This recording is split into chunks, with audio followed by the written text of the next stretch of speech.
Não basta conhecer a Bíblia, ler o que está escrito, e nem mesmo ouvir o que a gente prega. É preciso que você tenha o seu entendimento iluminado por Deus, para que você compreenda a palavra dele. A palavra de Deus, a Bíblia, não é um livro que basta que você seja inteligente para você entender. Como um livro de português, um livro de matemática, um livro de ciências. As matérias que nós temos no mundo, as pessoas precisam apenas ser inteligentes para que elas entendam o que elas leem. Mas quando tratamos da palavra de Deus, nós estamos falando de um livro espiritual.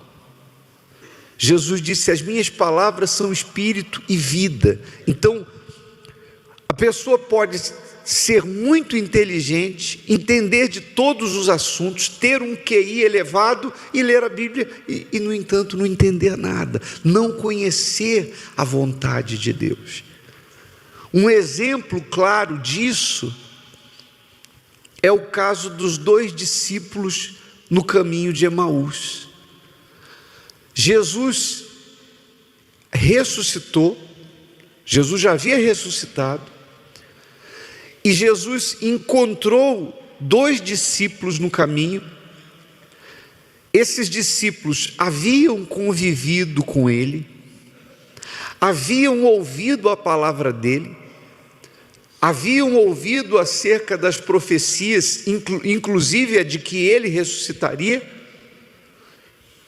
e Jesus estava do lado deles, e eles não conseguiam reconhecer, eles estavam tristes, caminhando tristes, falando sobre a morte de Jesus, e Jesus do lado deles. Aí tem um determinado momento, que aí diz assim o texto sagrado, olha só, Lucas capítulo 24, versículo 45. Então, o quê? Olha que coisa forte.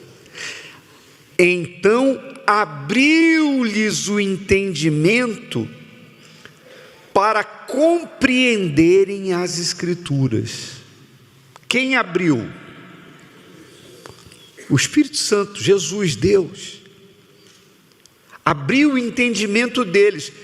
E aí, de repente, a ficha caiu. Sabe essa expressão? Caiu a ficha. Eles perceberam que eles estavam do lado de Jesus. E que as Escrituras haviam se cumprido. Então não basta ler a Bíblia.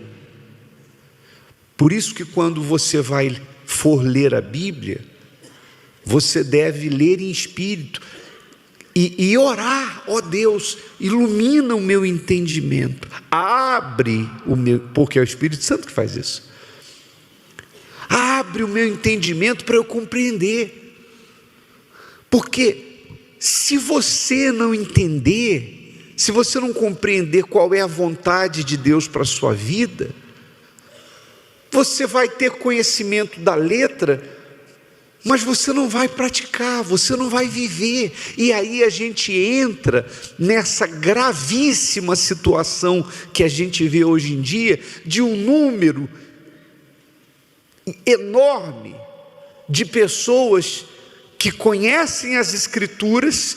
Tem gente que inclusive conhece no sentido de teologia, tem gente que tem diploma de teologia, a pessoa conhece a Bíblia, ela sabe, está no capítulo tal, no versículo tal está escrito isso, no capítulo tal, no livro tal, no Velho Testamento, no Novo, ela sabe até manusear as Escrituras, porque ela aprendeu isso numa carteira de faculdade de teologia, mas a vida da pessoa está uma desgraça. E quando eu falo desgraça, em todos os sentidos da palavra, é do lado de dentro, é do lado de fora. Tem gente que tem diploma de teologia e sofre com depressão. Como é que pode alguém que conhece as Escrituras Sagradas, que lê acerca de um Deus que é vida, de um Deus que é vivo, de um Deus cujo Espírito dele, um dos frutos do Espírito é alegria, e a pessoa aceita a depressão? Um tempo atrás, aqui no templo, atendi um pastor evangélico com depressão. E quando eu fui mostrar para ele na Bíblia, e falei assim: pastor, esse seu problema é espiritual. Ele: não, bispo. No meu caso é hormonal. Quer dizer, como é que uma pessoa que lê a palavra de Deus, cujo Espírito traz alegria, vida, Jesus disse que o Espírito Santo dentro de nós é uma fonte a jorrar, mas a pessoa aceita a depressão e diz: o meu problema é hormonal. Compreendem, sim ou não? Então ele conhece. É um pastor, mas aceitou. Então, as igrejas estão apinhadas de pessoas que conhecem os textos bíblicos, mas estão vivendo uma vida de cabeça para baixo, como nos dias do profeta Joel, de quem a gente está falando tanto nos últimos dias.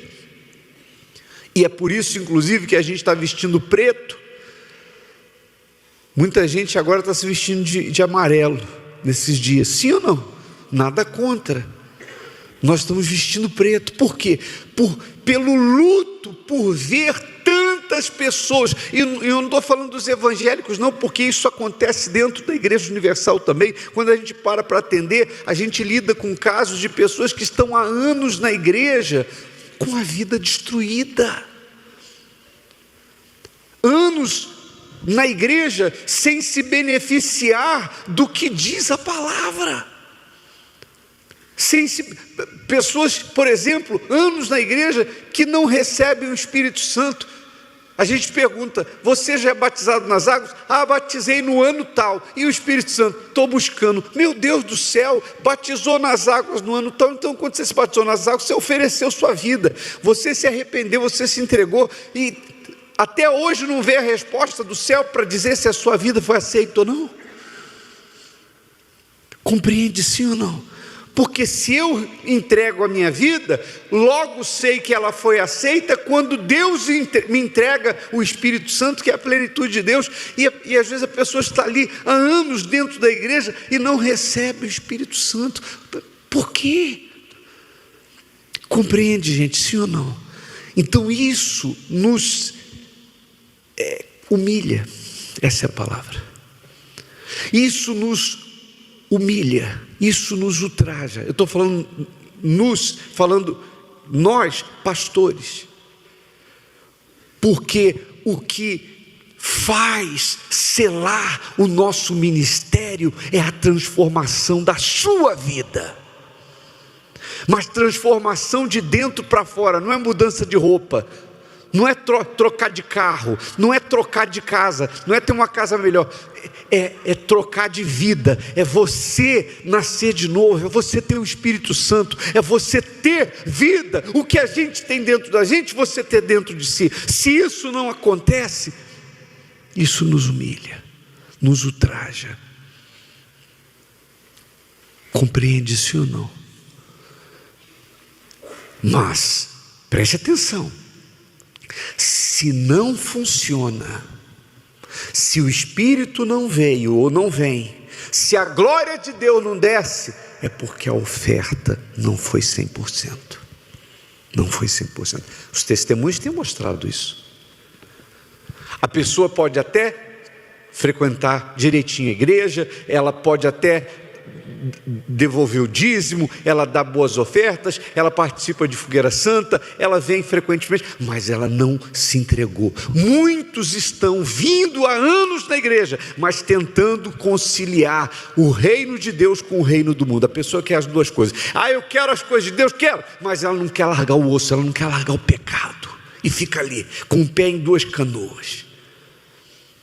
E aí não tem meio termo com Deus, ou tudo ou nada, ou é ou não é. Que Deus ilumine o entendimento de vocês. Isso que aconteceu aqui, ó. Vamos ler de novo. Lucas capítulo 24, versículo 45. Então abriu-lhes o entendimento para compreenderem as Escrituras. Que Deus abra o seu entendimento para você compreender o que Deus quer para a sua vida. Amém? Você crê? Você quer? Então Ele vai agir nessa manhã. Levante as suas mãos, feche os seus olhos e clame cantando, cante clamando esse refrão: ó, faz chover, Senhor. Ó, faz chover, Senhor. Águas que reguem a terra, águas que reguem a terra, que façam brotar as sementes, que façam brotar as sementes, frutos de um avivamento. Ó, faz chover, Senhor. Ó, faz chover, Senhor. Atende o teu povo que clama, que anseia por ver o teu braço agindo com poder e glória em nossa nação, agindo com poder e glória em nossa nação. Ó, meu Deus e meu Pai, abre o entendimento, como o Senhor abriu o entendimento dos discípulos no caminho de Emaús.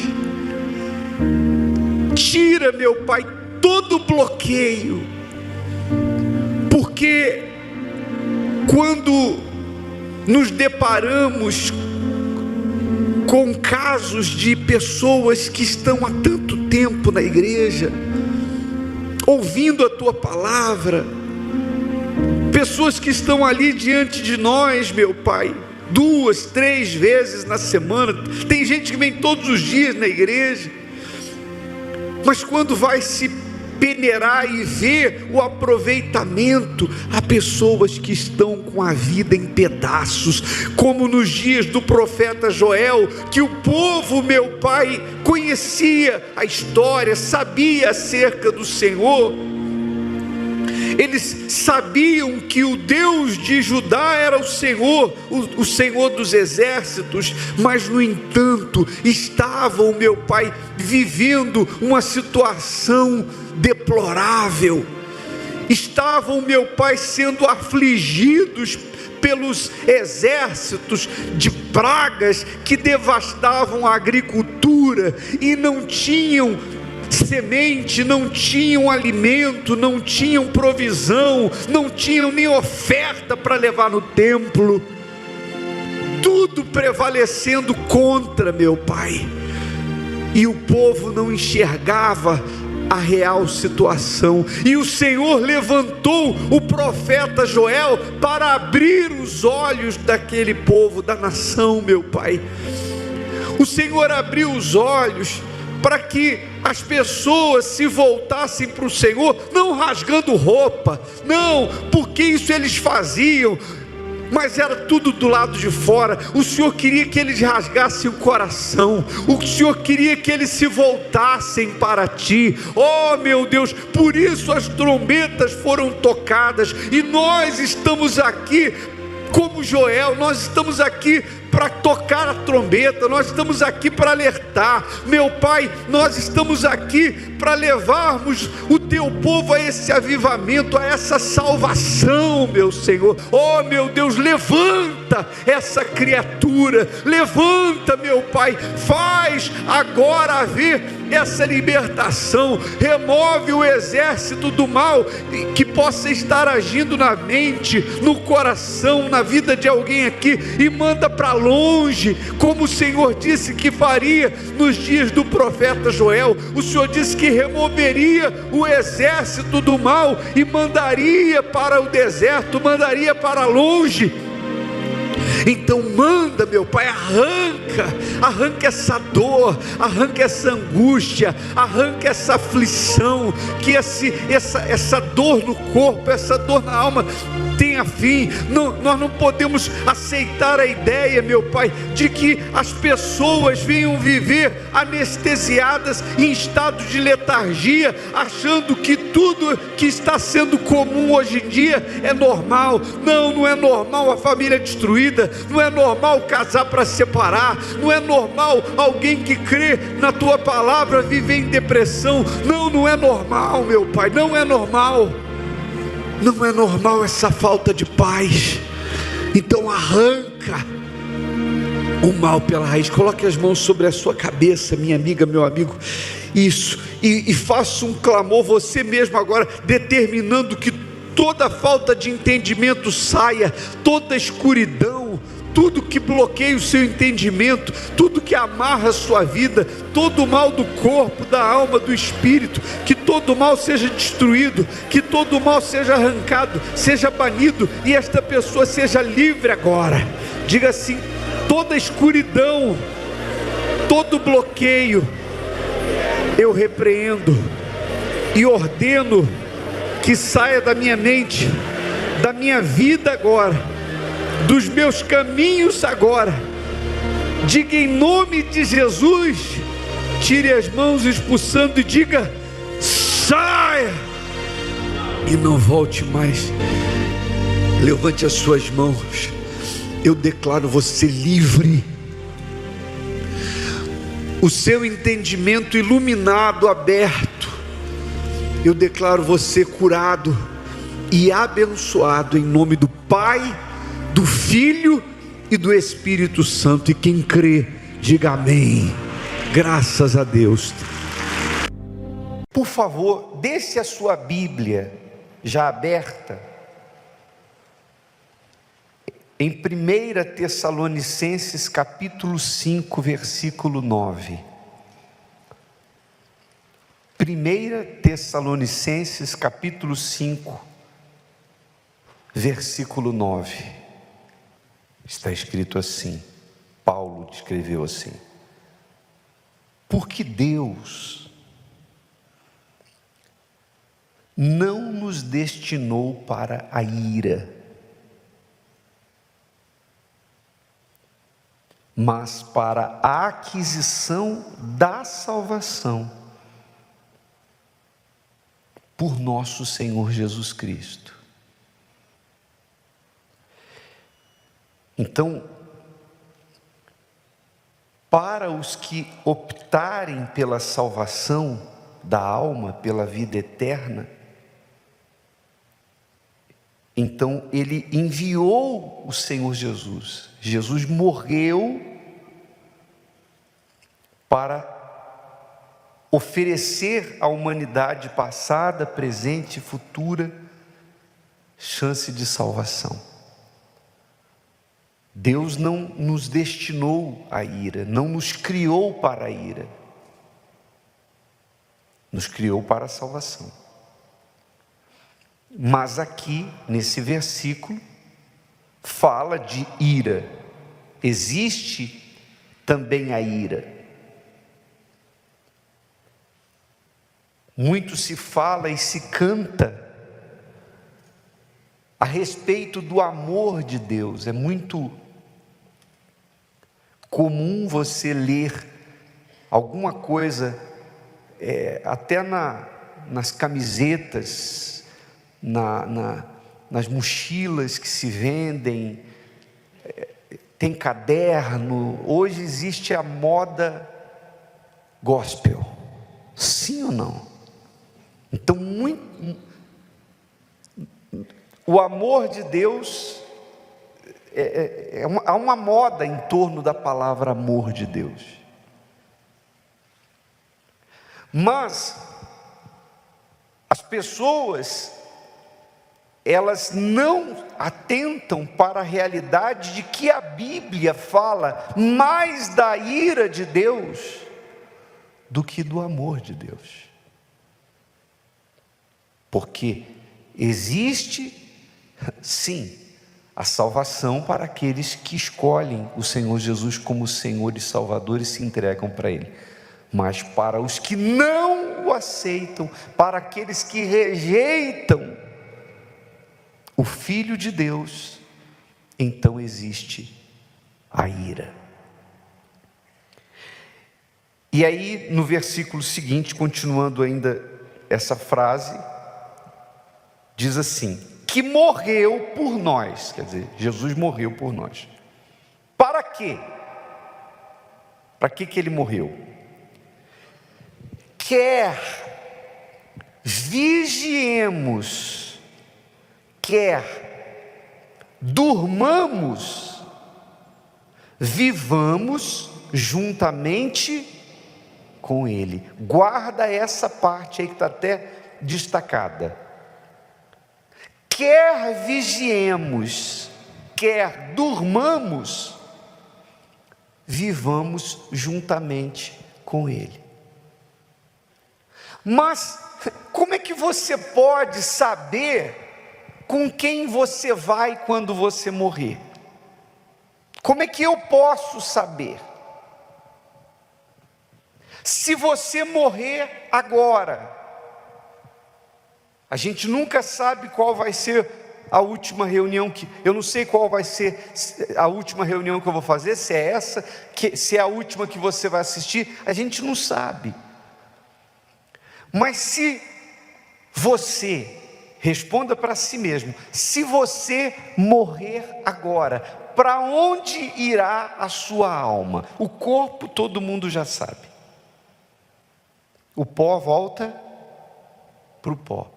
Mas a sua alma, se você morrer agora, para onde irá a sua alma? Alguém pode perguntar assim: ué, bispo, como é que eu vou saber? Tem um parâmetro legal. Guarda isso para você nunca mais esquecer. Ele disse: quer vigiemos, ou seja, quer vivamos, quer durmamos, estejamos juntos com o Senhor. Então a pergunta é: você agora está junto de quem? E quem está junto de você?